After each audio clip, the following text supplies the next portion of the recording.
Jnana path. Can you speak of the development of jnana, of the path of knowledge? The path of jnana has three distinct and separate stages. First, there is perception of objects already existing. Second, holds that the object appears only when perceived, and that the essence of perception is consciousness alone, reality. This is visualized only on listening to the truth from the lips of the Guru.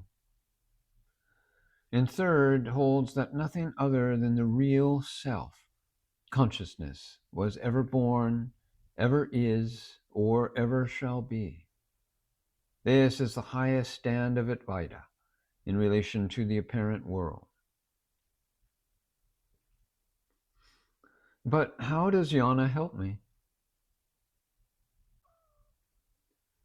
The jnana path does not claim to take you to the truth or to illumine the truth. You are always the truth, and the truth is self-luminous.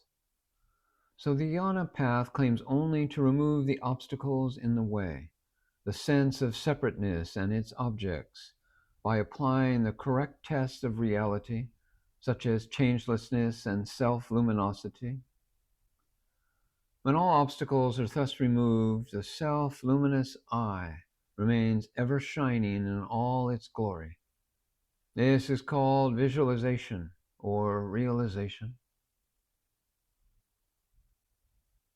You see, jnana, or true knowledge, is attained as a result of relaxation of the mind and the giving up of all that is foreign to the real self, leaving you as the absolute in your own glory. All sadhanas, all spiritual practices in the jnana path have no purpose other than the elimination of the non-self elements from the Atma, and so they are liberating in themselves. When the last trace of non-self is also eliminated, the effort ceases and you rise to the absolute. But to stand permanently established in the absolute, the world, gross as well as subtle, from which you eliminated yourself, has to be examined again and seen to be nothing but reality.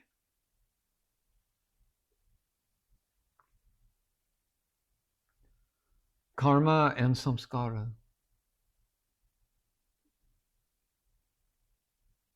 What is karma? The direct answer to the question is that there is no karma. It is the responsibility of the questioner to prove that karma exists. Let us examine karma in detail. What is that principle which makes every karma possible? It is evident at the outset that karma cannot exist without a doer or an agent. The proof of the existence of the doer is that you know it, or that you are the perceiver of the karma as the doer, doing and the deed. Now, take note of the fact that such a witnessing agent is indispensable for the existence of karma. Then turn your attention more closely to that agent and see if he is really an agent. Immediately, you see that the so-called agent is no agent, but only the perceiver of karma. And as perceiver, one cannot be bound by the karma. Thus, karma is no karma in the ordinary sense of the word. And all samskaras, the habit-driven inclinations, die with it. Karma consists of three parts, namely the incentive, which is the being samskaras, the activity of body and mind, and the results or fruits thereof. When you reach the perceivership, both the incentive as well as the desire for the fruits of action vanish, and thus, divorced from the perceived and the perception, the perceiver also ceases to be a perceiver and becomes the ultimate. So therefore, karma is nothing but the ultimate reality itself, and as such can never bind you. What is samskara? It is the impression left in the mind by past thoughts and feelings and perceptions and doings, which are supposed to influence one's subsequent activities. Samskara is the deep impression left behind by that which was done. The karma or action give rise to samskaras, the habituated inclinations, and the samskaras induce karma. Thus, karma and samskaras depend upon each other for their very existence. This is impossible. Therefore, karma and samskaras are both a misnomer, and the perceiver or I alone is the reality. That is what Lord Krishna has said about karma in general. Unfathomable is the way of karma, he said in the Bhagavad Gita. How to destroy samskaras?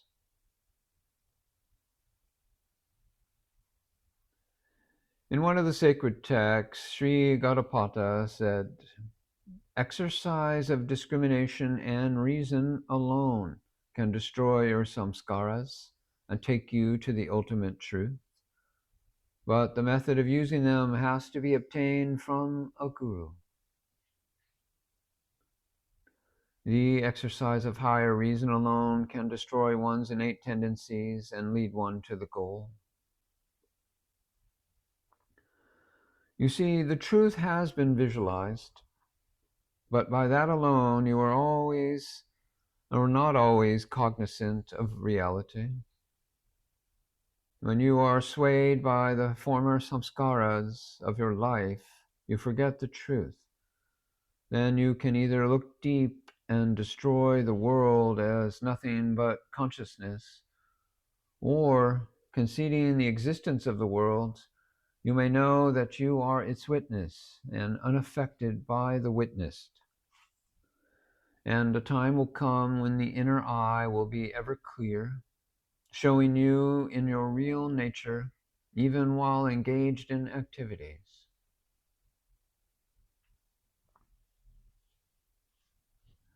But what does it say in the Gita, the Bhagavad Gita, about karma yoga? Action consists of doership and enjoyership. In karma yoga, you are first asked to renounce by thought the fruits of your actions. This helps you only to annihilate the enjoyership. The more important aspect, doership, has next to be dealt with. Both these could be transcended only by knowledge of the truth.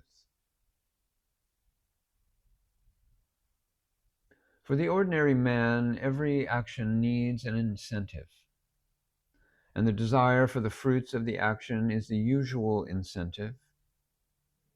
This inflates the ego and binds him to the phenomenal. It was for this that Arjuna was asked not to desire for the fruits of his action. But being suddenly deprived of his usual incentive to action, he found it difficult to take to action without something to take its place.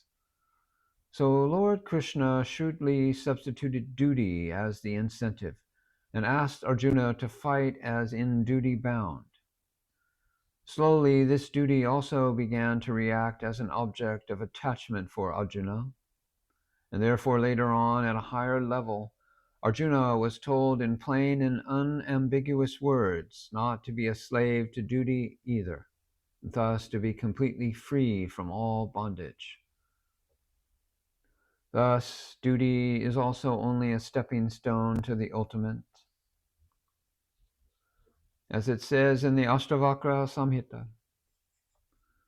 the world of change is always caught in duty that is to be done. Those who are wise don't see that duty as their own, for they have realized themselves as that which shines where objects don't appear, as that which has no form, which does not change, untouched throughout by ill and harm,